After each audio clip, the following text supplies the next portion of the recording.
Bases. Ever since Minecraft first introduced multiplayer, bases were just a thing that came along with it. As long as there are gonna be people on your Minecraft server, there are gonna be some people that you want to keep out of your house. Whether it be to protect your valuables or to just get away from your annoying neighbors, making a safe Minecraft base is pretty standard and something we've probably all done. Over the years, there have been hundreds of videos posted by creators massive and small, all showcasing the safest house in Minecraft. But surely I can't be the only one that's watched these videos and been like, why can't I just bridge over it? And yeah, I get that's all in good fun, but it begs the question, what is the safest base in Minecraft? In a game with infinite possibilities, there are a ton of different traps and defenses you can use to guard your house. However, they can almost all be defeated by simply mining or towering. But what if there was a base that couldn't be raided? A base so secure and protected it is physically impossible to get in?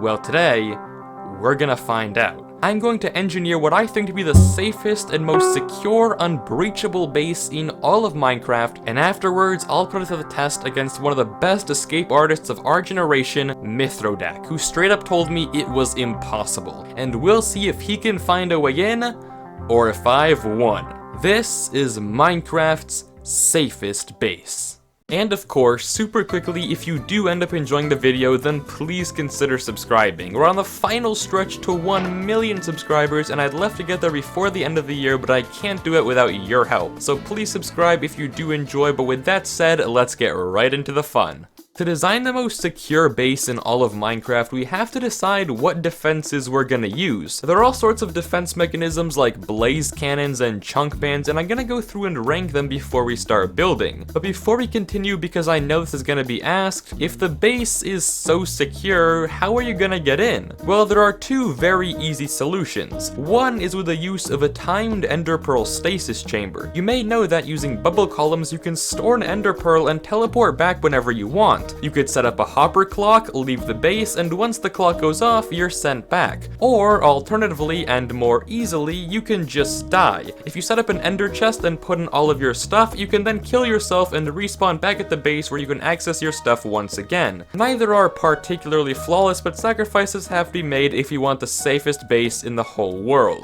But without further ado, let's look at the defenses. The most basic defense in Minecraft is the obsidian wall. It doesn't get much more standard than this. The obsidian wall is sturdy, blast-proof, and is relatively hard to dig through. But we can just go around it. Okay, well, we can just go over it. Okay, well, we can just tunnel under it.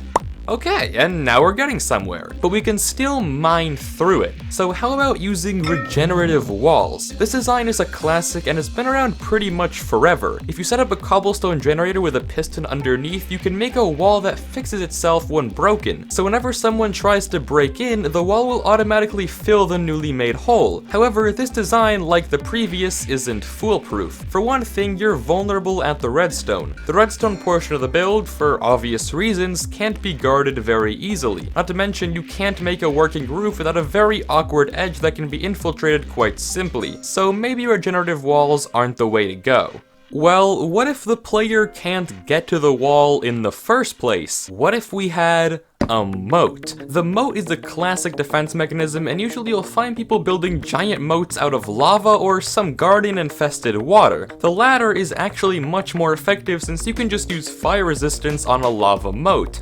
But you can also just tower over a guardian moat, so that's no good. Well, how about turrets? Perhaps there is some sort of artillery that can make it close to impossible to approach our base. A very commonly used candidate is skeletons, or even blazes. While blazes can be bypassed using fire res, that doesn't stop the skeletons from completely penetrating our intruder. That said, if you use the super advanced tactic of digging, you can get by these guys pretty easily. But what if we made a giant void moat using glitches to remove the bedrock? We set up a giant canyon that's guarded all the way down to bedrock by skeletons. Well, now it's gonna be really difficult to make it in.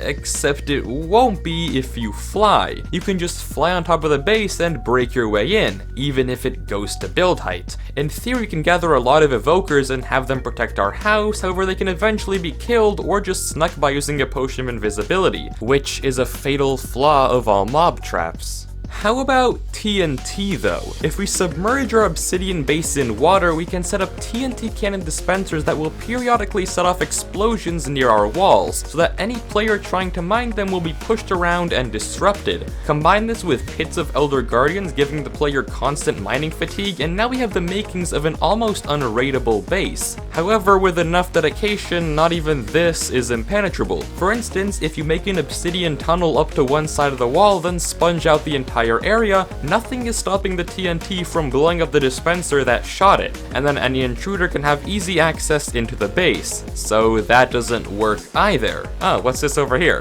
You should probably do that. But then I had an idea, a glitch that I showcased in one of my previous videos, and who knew it would come in handy once again, an indestructible end crystal. If you don't know, you can respawn the dragon using 4 end crystals. However, if you log out of the world while the dragon is respawning, every end crystal that generated will be indestructible, unbreakable, and pushable by piston into the overworld and out and around your base. Granted, this would take a ton of work, but now we have an obsidian wall covered to the brim by unminable, unbreakable end crystals. Their hitbox protects the blocks behind them, making it impossible to break in, except intruders can just use the same method that we did. If they set up a piston, they can pull the end crystal out of the way and mine the obsidian behind it. So that's a no-go as well. Another strategy I had in mind was chunk bans, and at first this seems really promising. A chunk ban is a device used to permanently kick off anyone from a server by overloading their computer. Put simply, it involves making this cursed book full of a bunch of characters and storing it in a dropper. And once that dropper dispenses the book, it's so demanding for the code that anyone within a 32 block radius will be automatically banned from the server. And so what if you just surrounded your Minecraft base with a toggleable chunk ban on each side? It seems like a pretty good solution to our problem, and it is.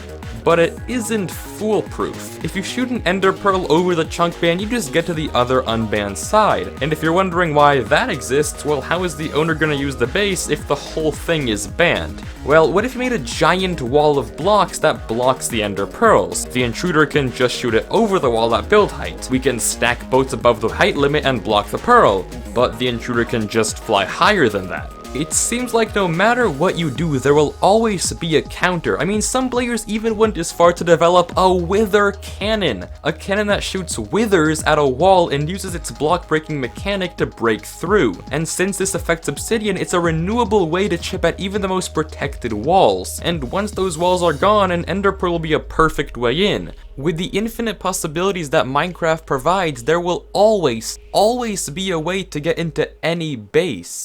But what about Bedrock? Bedrock houses are what you make in creative to troll your friends and challenge them to get in. So why can't we just do the same thing but in survival? Well, that's obvious, we can't get Bedrock. But that's not true. In 2020, Razeworks, a popular Minecraft tech YouTuber, designed this, a Bedrock item farm. Granted, the setup and patience required is huge, however with enough effort, this farm can supply you with loads of bedrock that you can place around the world. It's a really cool farm, and now with a bedrock wall, nobody is gonna be mining through our base. If you want to be cautious, you can make the walls 8 blocks thick to prevent chorus fruit users from teleporting in. Similarly, if you set up trap nether portals inside the base, anyone who tries to enter with a portal from the nether will just be locked in when they arrive. It's almost perfect. Almost. Because using glitches, you can just break the top of the bedrock house and suddenly our secure base isn't looking so safe. However, a smart counter to this method will just be building it at height limit. If you set up a bedrock base at the top of the world, nobody, and I mean nobody, can get in.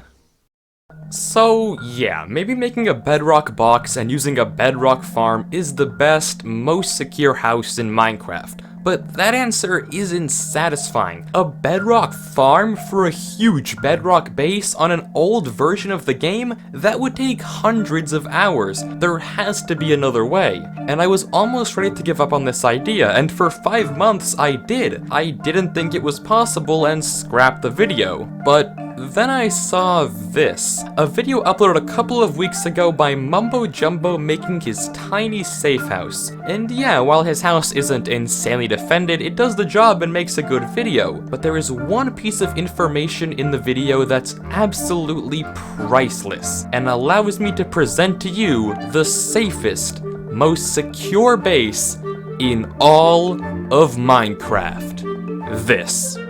What, it's just a regular house? Well, it's a regular house at 27 million x negative 15 million z. You see, on Mumbo Jumbo's video, he left this pinned comment. It's a little disclaimer finished off with the line, "The only true safe house in Minecraft is a hidden one." And that's it. It's genius. It's the reason that the longest lasting base on 2b2t, the most dangerous server ever, a base which survived for 8 years, wasn't defended at all. It lasted that long because it was hidden. It was millions of blocks away from spawn. And for a while, no one raided it because no one found it. It was safe because it was hidden. So with that in mind, and our truly safest house in all of Minecraft, let's put it to the test against Mithrodak.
And point proven, it worked. While Mithrodak was able to enter the base relatively easily, granted the exit wasn't flawless, this base was just a decoy, with the real house being just a couple million blocks away, and the actual treasure safe and sound. No chance he'd be finding that anytime soon, making the score 1-0 for the safest house in Minecraft. But with that said, thank you so much for watching, please consider subscribing, and as always, peace out, have a good one, I'll see you next time. I'm glad to be your first epic swag feature. Like my feature virginity. Let's not put it like that.